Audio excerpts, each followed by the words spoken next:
یگان شاگرد به استاد یک چی نشد. من با اجازت شما با قرصک های شما به صحنه استاد عزیزم حافظی شناخته، حافظی نامدار جمهوری تاجیکستان حسنی کمال را دعوت میکنم. فرماد استاد. عالم جان تشکر. السلام علیکم بیننده های عزیز، مخلصان عالم جان. امروز من خیلی شاد هستم. انمی خیلی شاگرد دارم، انمی خیلی شاگردا دارم. من فخر میکنم که امروز عالم جان برای ما و شما یک برنامه کنسرتی تقدیم کرده ایستاده است که همین ما و شما استراحت کرده ایستادیم. مهلت 15 سال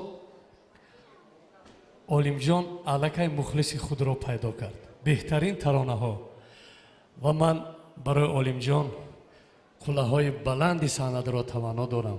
بگذار سالهای دراز ایجاد کنند.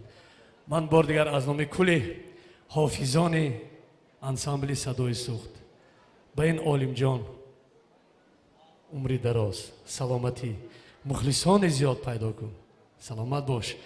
و میخواهم که مادران بزرگ، همه مادران برای ما دعاگو هستند. امروز من شاد هستم که مادر بزرگ عالم جان در اینجا حضور دارند. یک بار قرصک زنیم برای مادر عزیز عالم جان. من انمی گله برای تونه، برای مادر عزیز میدم که انمی خیلی فرزند را امروز تربیه کرده به صحنه مقدس برآوردن. یک قرصکی تاجیکی.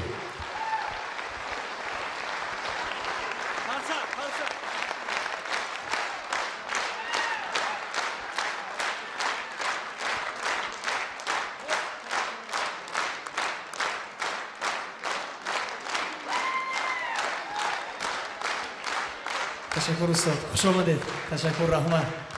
زنده باشتان.